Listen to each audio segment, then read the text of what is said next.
Shalom, selamat pagi sedang jemaat Betania. Kembali kita ada di hari Minggu pagi ini. Mari kita persiapkan hati dan pikiran kita untuk masuk ibadah. Kita angkat satu pujian, satu hal yang kurindu.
kita berdoa.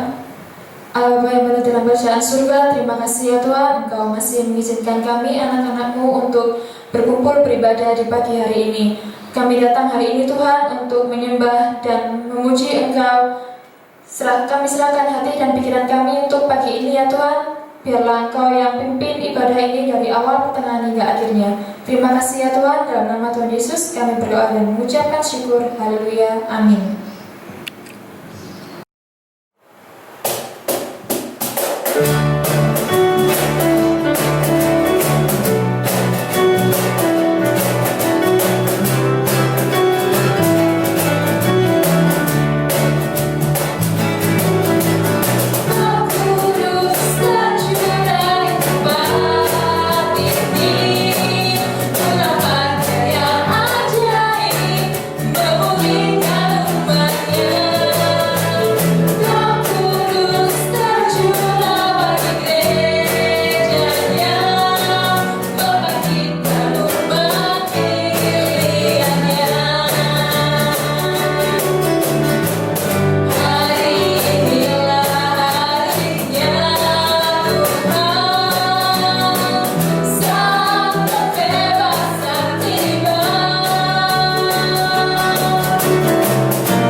Saudara-saudara yang terkasih di dalam Kristus, tibalah saatnya kita akan berdoa syafaat dengan pokok-pokok doa sebagai berikut. Pertama, kita berdoa untuk gereja dan anggota gereja. Kedua, berdoa untuk bangsa dan negara Republik Indonesia. Mari kita berdoa.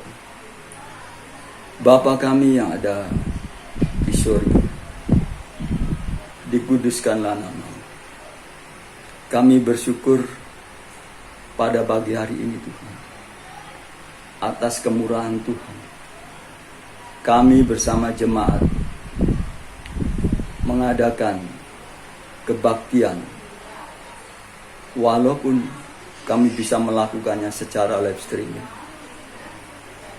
Itu bagi kami merupakan sebuah anugerah yang sangat besar kepada kami, sehingga kami bisa melaksanakan kebaktian kami kepada-Mu Tuhan. Kami mohon ampun akan dosa-dosa kami.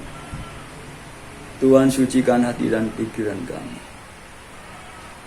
Kami juga menyerahkan hati kami di saat kami akan menerima, mendengar firman Tuhan, agar firman-Mu dapat kami terima dengan baik. Demikian juga dengan hamba-Mu yang akan menyampaikan firman. Tuhan akan persiapkan hati dan pikirannya di dalam beliau memberitakan Injil Tuhan ini dapat kami terima dengan baik. Terima kasih Tuhan. Kami juga menyerahkan akan Gereja Baptis Indonesia Betania ini butuh seorang hamba Tuhan, seorang gembala sidang. Kami berharap Tuhan akan mengutus seorang hamba Tuhan yang benar-benar mau bekerja untuk Tuhan dan untuk Gereja Baptis Betania. Kami tidak butuh status Tuhan. Yang kami butuhkan adalah keikhlasan dari hati hamba Tuhan tersebut. Kami juga berdoa untuk masalah jemaat keseluruhannya, baik mengenai kesehatan, pekerjaan, maupun pendidikan. Kami mohon pimpinan Tuhan kepada kami masing-masing jemaat di dalam beraktivitas sehari-hari melaksanakan hajat hidup, tugas-tugas pekerjaan kami, pendidikan kami. Kiranya Tuhan pimpin sepenuhnya. Terima kasih Tuhan. Kami yakin bahwa Tuhan senantiasa membimbing kami untuk menuju sukses. Terima kasih Tuhan. Kami juga berdoa untuk bangsa dan negara kami. Pak Presiden Jokowi dan para menteri serta jajaran aparatur negara.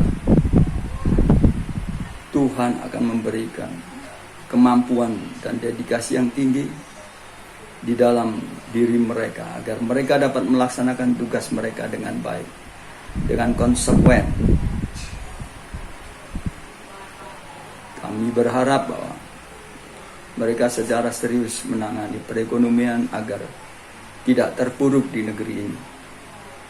Demikian juga dengan penanganan COVID-19. Tidak main-main sehingga COVID-19 di Indonesia ini dapat dibasmi Tuhan. Kami mendengar bahwa pemerintah mendatangkan vaksinasi untuk bangsa Indonesia ini. Rasa syukur kami, semuanya itu Tuhan, berkat kehendak Tuhan, berkat kasih Tuhan kepada bangsa Indonesia ini. Melalui pemerintah akhirnya terlaksana mendatangkan akan vaksinasi COVID-19 ini. Sehingga nantinya COVID-19 ini dapat teratasi dengan baik. Terima kasih Tuhan. Kami sangat mendukung sekali akan rencana tersebut. Dengan cara kami untuk senantiasa patuh terhadap protokol kesehatan yang diterapkan oleh pemerintah. Demikian kami berdoa untuk para orang-orang atau kaum yang tidak setuju dengan pemerintah. Kiranya Tuhan beri pengertian agar mereka akhirnya akan sungguh ikut ambil bagian di dalam menata negeri ini demi kemuliaan bersama. Terima kasih Tuhan. Inilah semua persoalan hidup bagi kami juga, bangsa dan negara kami. Kami bawa ke hadirat Tuhan dengan harapan kami memperoleh kekuatan, kesabaran, jalan keluar dan kemudahan. Dan damai sejahtera Allah dan rahmat Bapa di surga memelihara hati dan pikiran kami di dalam Yesus Kristus. Kiranya Tuhan berkenan untuk mendengar doa dan ucapan syukur kami. Yang semuanya ini kami naikkan ke hadirat-Mu hanya di dalam nama Tuhan Yesus yang menjadi juru selamat kami. Amin. Bacaan firman Tuhan hari ini diambil dari Kisah Para Rasul pasal 8 ayat 12, pasal 10 ayat 48, dan pasal 16 ayat 33. Tetapi sekarang mereka percaya kepada Filipus yang memberitakan Injil tentang kerajaan Allah dan tentang nama Yesus Kristus. Dan mereka memberi diri mereka dibaptis, baik laki-laki maupun perempuan. Lalu ia menyuruh mereka dibaptis dalam nama Yesus Kristus.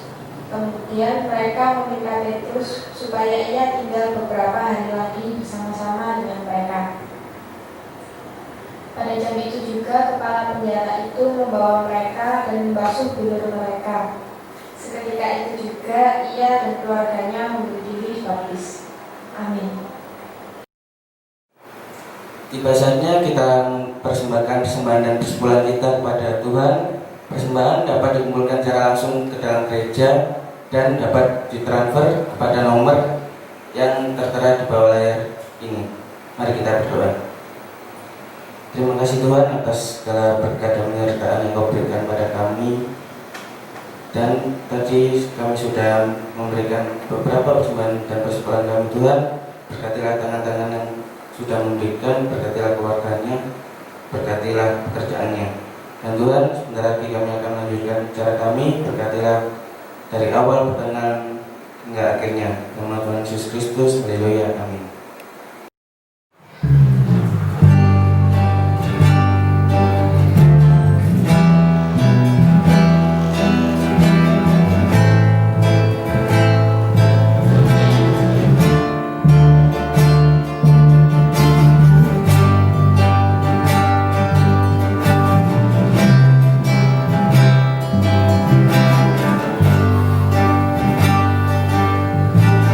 Sungguh besar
Kita berdoa sebelum mendengarkan firman Tuhan. Bapa kami yang ada dalam surga, kini saatnya kami mau dengar firman-Mu. Kami mohon Roh Kudus terus berkarya atas hamba-Mu yang memberitakan dan setiap sidang jemaat-Mu yang mendengar. Di dalam nama Tuhan Yesus, kami sambut firman-Mu. Amin. Salam, Bapak, Ibu, Saudara, Gereja Baptis Indonesia Betania. Kita kembali beribadah pada saat ini dan kita akan mendengarkan satu bagian firman Tuhan. Firman Tuhan yang akan kita dengar pada saat ini berjudul menghormati pemimpin yang ditetapkan oleh Tuhan. Pokok ini penting untuk kita perhatikan bersama, karena di mana ada komunitas, ada gereja Tuhan, pasti ada pemimpin. Sedangkan pembentukan pemimpin dan kehadiran pemimpin itu selalu ada prosesnya. Proses-proses itu diantaranya satu, ada sebuah kepemimpinan yang natural. Sebagai contoh, ketika saya masih kecil, tumbuh dewasa, berinteraksi sama kawan-kawan, selanjutnya saya menjadi pemimpin di antara mereka, menjadi manajer sepak bola, sekaligus menjadi kapten sepak bola. Bagaimana itu terjadi? Sebuah interaksi yang terjadi, lalu kepercayaan terjadi. Ketika sekolah, saya dalam sebuah interaksi, kelas 1, 2, 3, ketika kelas 3 saya menjadi ketua kelas. Nah, itu adalah sebuah kepemimpinan secara natural. Lalu juga ada model kepemimpinan dinasti, yaitu kepemimpinan yang diwariskan dari ayah kepada anak. Ayah yang sebagai pemimpin memberikan keteladanan, juga ada pesan-pesan, lalu selanjutnya anak yang melanjutkan kepemimpinan sang ayah. Lalu yang ketiga, ada kepemimpinan melalui proses pembentukan, proses seseorang dipersiapkan. Kepemimpinan dalam gereja perjanjian baru, semua melalui proses pemuritan.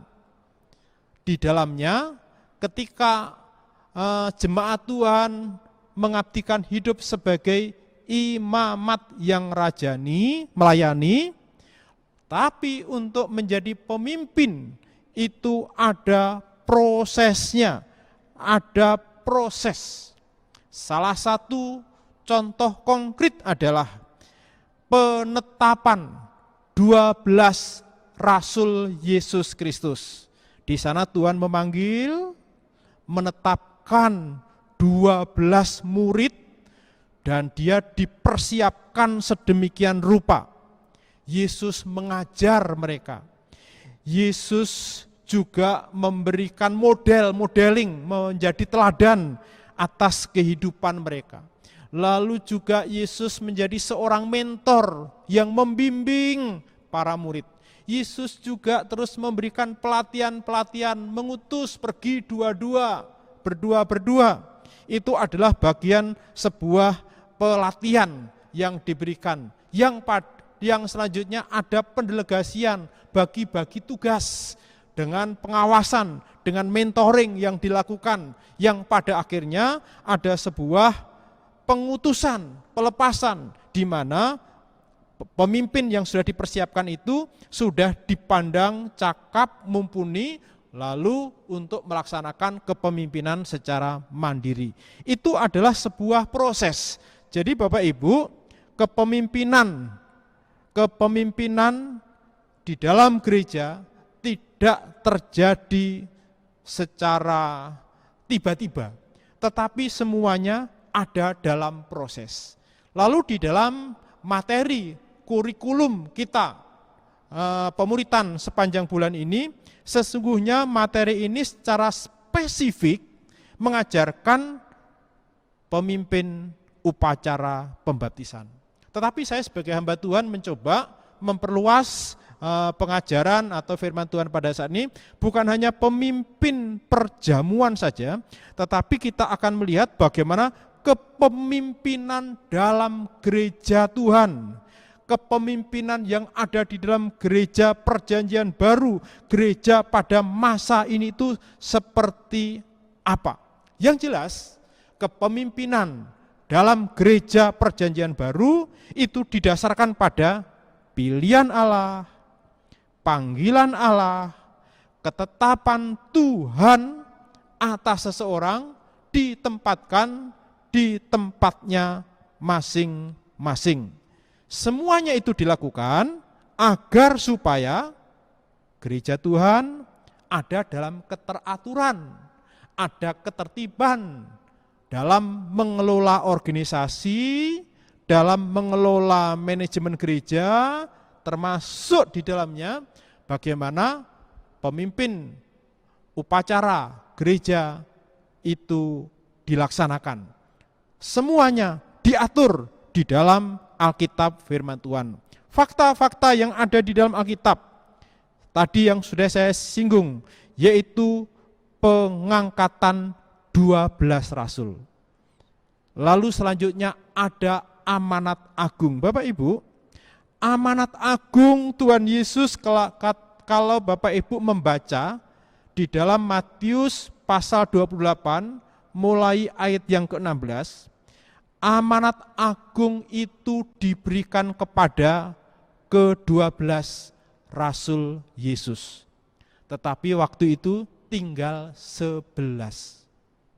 Jadi kepada ke-11 murid Yesus itulah amanat agung diberikan. Lalu selanjutnya ketika Roh Kudus dicurahkan, pada saat itu kira-kira murid-murid Tuhan berjumlah 120 orang. Bapak Ibu bisa membaca di dalam Kisah pasal 1 ayat yang ke-15. Tetapi ketika ada kesempatan Injil diberitakan, sekalipun 120 orang itu menerima pencurahan Roh Kudus, tapi yang tampil menjadi pemimpin, sesuai yang dicatat di dalam Kisah pasal 2 ayat 14, adalah Petrus bersama ke-11 rasul. Nah, itu menunjukkan apa?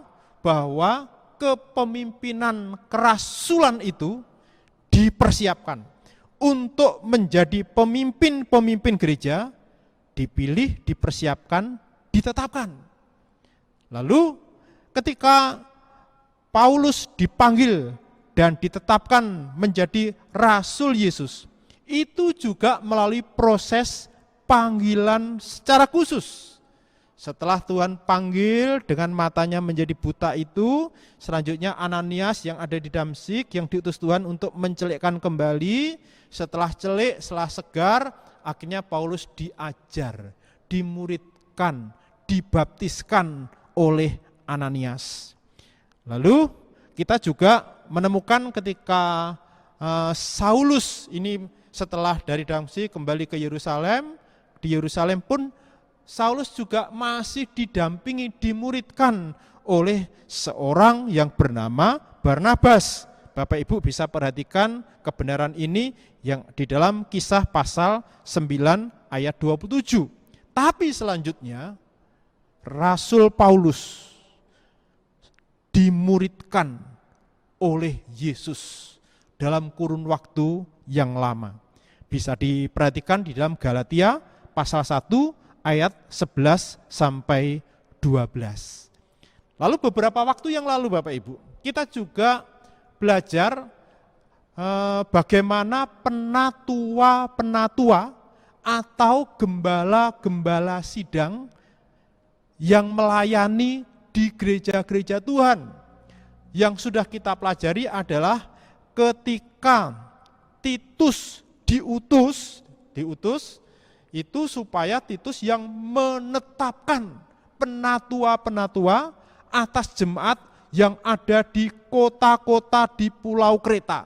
Jadi itu menunjukkan bahwa penetapan penatua atau gembala sidang atas gereja Tuhan itu dasarnya adalah orang yang dipanggil, yang dipersiapkan melalui proses pemuritan yang akhirnya dipercayai. Nah, termasuk di dalamnya siapa yang memimpin perjamuan Tuhan? Ketika Petrus dan ke-11 murid berkhotbah di hari Pentakosta itu, ada 3.000 orang yang dibaptiskan. Pertanyaannya, siapakah yang membaptis? Tidak ada catatan. Tetapi catatan yang jelas adalah ketika kesempatan besar itu terjadi, maka ke-12 rasul itu yang berdiri. Interaksi umat, interaksinya juga kepada rasul-rasul. Jadi penafsirannya yang membaptiskan adalah para rasul. Lalu di dalam kitab Kisah Para Rasul, di dalam ayat-ayat berikutnya seperti yang sudah kita pelajari, ketika penganiayaan sedang terjadi, lalu Filipus, seorang diakon itu pergi ke Samaria, dia memberitakan Injil di sana. Lalu ketika ada orang percaya, Filipus yang membaptiskan. Lalu ketika tanah Samaria sudah didengar, Injil sudah sampai di sana, lalu ada rasul yang mendengar, yaitu Petrus dan Yohanes, akhirnya diutus ke Samaria. Lalu Petrus dan Yohanes yang membaptis mereka. Sida-sida yang membaptis juga diakon Filipus. Ketika Saulus sudah ditangkap Tuhan, yang baptis siapa? Ananias, seorang yang senior sebagai anak Tuhan, seorang guru. Jadi Ananias adalah seorang pemimpin. Lalu selanjutnya, ketika kita memperhatikan di dalam Kisah pasal 10, seperti yang bacaan yang sudah kita baca bersama tadi, Kisah Para Rasul pasal 10 ayat 47 sampai 48, di sana kisah pelayanan Petrus kepada orang bukan Yahudi, yaitu orang yang bernama Kornelius dan keluarganya.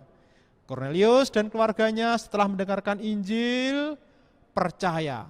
Begitu percaya, terjadi pengalaman rohani. Mereka bisa berbahasa roh, mereka bisa bernubuat, padahal belum dibaptiskan. Oleh karena sudah ada bukti bahwa Kornelius dan keluarganya dan orang banyak yang sudah percaya itu sudah dipenuhi Roh Kudus, maka selanjutnya Petrus, Rasul Tuhan, membaptiskan mereka. Lalu ketika Paulus pergi memberitakan Injil ke kota Filipi bersama Silas, lalu 2 hamba Tuhan ini ditangkap, lalu terjadi gempa bumi, lalu selanjutnya kepala penjara itu mau bunuh diri, selanjutnya Paulus dan Silas memberitakan Injil. Kepala penjara yang ada di Filipi dan keluarganya menjadi percaya. Lalu ketika menjadi percaya, siapa yang membaptis? Hamba Tuhan yang dipersiapkan, yaitu Paulus. Lalu kita masih bisa melihat catatan-catatan yang lain ketika Krispus, seorang kepala rumah ibadat dan keluarganya, ketika dia sudah percaya, yang baptis bukan sembarang orang, yang baptis adalah Petrus. Jadi Bapak Ibu, kalau kita perhatikan sampai di sini, bahwa kepemimpinan di dalam gereja Tuhan, termasuk kepemimpinan dalam upacara pembaptisan, fakta Alkitab menunjukkan yang memimpin adalah seseorang yang sudah dipanggil Tuhan, dikhususkan oleh Tuhan, dimuridkan, dilengkapi oleh Tuhan untuk memimpin gereja, untuk membaptiskan. Semuanya itu adalah demi keteraturan, demi ketertiban di dalam gereja Tuhan, supaya tidak ada penyelewengan. Pada akhirnya, ketika kita sudah memahami semuanya ini, bahwa pemimpin itu terjadi atas rencana Tuhan dalam proses yang panjang itu, mari Bapak Ibu kita belajar menghormati pemimpin, menghormati para rasul, ya, para rasul yang menjadi soko guru, menghormati para penatua yang ada dalam perjanjian baru, penatua yang pada masa sekarang adalah gembala sidang. Seperti saya, sebagai penatua Gereja Baptis Indonesia Pengharapan. Saya sebagai penatua karena ada dalam proses. Prosesnya itu panjang ya, prosesnya itu panjang. Ketika saya masih muda, saya menjadi guru sekolah minggu. Di tengah-tengah pelayanan, saya terpanggil melayani Tuhan. Ketika saya terpanggil melayani Tuhan, saya masuk kampus, dimuridkan, dikhususkan, dilengkapi secara khusus. Ketika proses kuliah melengkapi diri sudah selesai, baru masuk ke dalam pelayanan, ditetapkan menjadi penatua, menjadi gembala atas jemaat Tuhan yang akhirnya saya sampai di Surabaya ini. Mari kita juga menghormati pemimpin-pemimpin gereja Tuhan.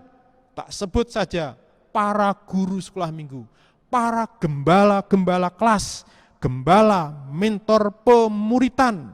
Mereka menjadi alat Tuhan untuk memperlengkapi setiap jemaat Tuhan, supaya jemaat Tuhan bisa tumbuh di dalam iman. Mari kita hormati, mari kita doakan mereka. Barangkali para gembala-gembala kelas itu nanti akan disaring oleh Tuhan, dikhususkan oleh Tuhan, yang akhirnya mereka akan menyerahkan dirinya kepada Tuhan, yang bisa ditetapkan menjadi gembala sidang. Mengapa saya berkata seperti ini?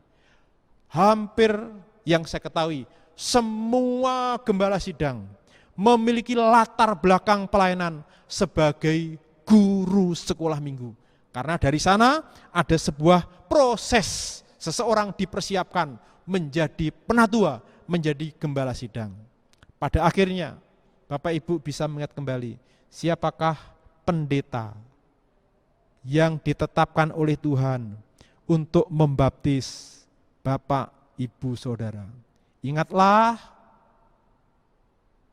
lalu berterima kasihlah kepada dia.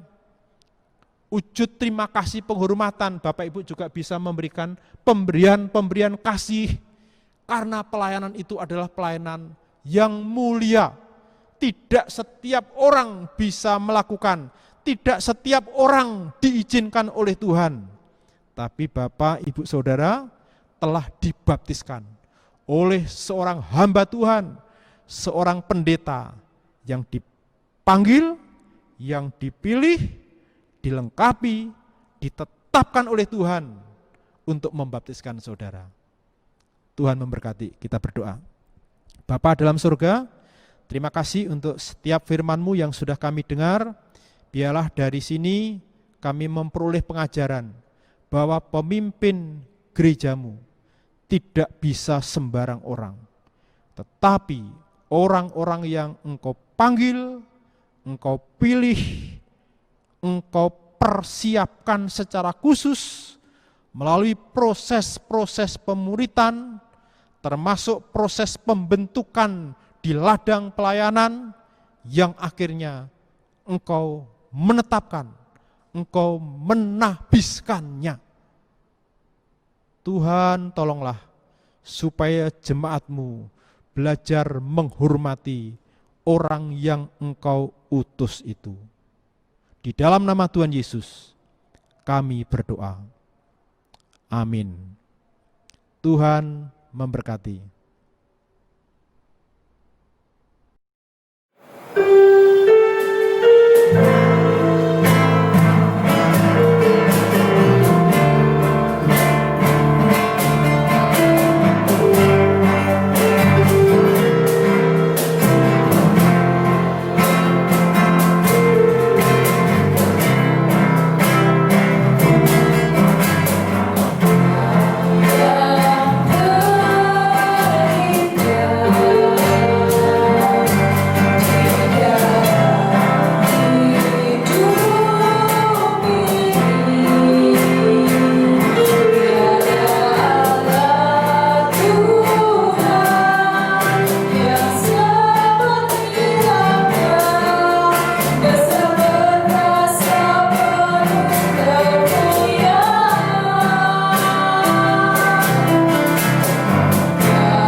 kasih dalam Tuhan Yesus Kristus. Baiklah, kita akan mengakhiri ibadah pagi ini dengan doa penutup dan juga doa berkah. Mari kita berdoa.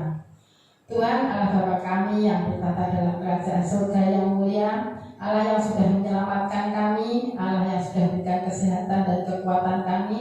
Biarlah Tuhan pada pagi ini kami memuji dan memuliakan nama-Mu. Kami menyembah dan mengagungkan Engkau karena kasih-Mu yang begitu besar yang sudah Tuhan limpahkan pada kami pada pagi ini. Kami mengucap syukur Tuhan atas waktu yang sudah Tuhan berikan pada kami, di mana kami boleh mengikuti ibadah secara online. Biarlah Tuhan semuanya ini memberikan berkat bagi kehidupan kami dari hari lepas hari. Biarlah Tuhan walaupun kami tidak bertatap muka satu sama lain, namun hati kami tetap disatukan oleh kasih karunia Roh Kudus yang sudah menyelamatkan kami. Dan biarlah Tuhan firman yang sudah ditaburkan oleh hamba-Mu akan menjadikan bekal bagi kehidupan kami dan akan menjadikan pedoman bagi langkah kami selanjutnya. Dan biarlah Tuhan semua jemaat yang ada di Betania ini mendapatkan berkat yang luar biasa daripada Engkau melalui firman yang sudah disampaikan. Dan sekarang Tuhan, pulanglah dengan damai sejahtera dari Allah Bapa dan yang dalam Yesus Kristus yang telah menyelamatkan kami dari sekarang sampai selama-lamanya. Amin.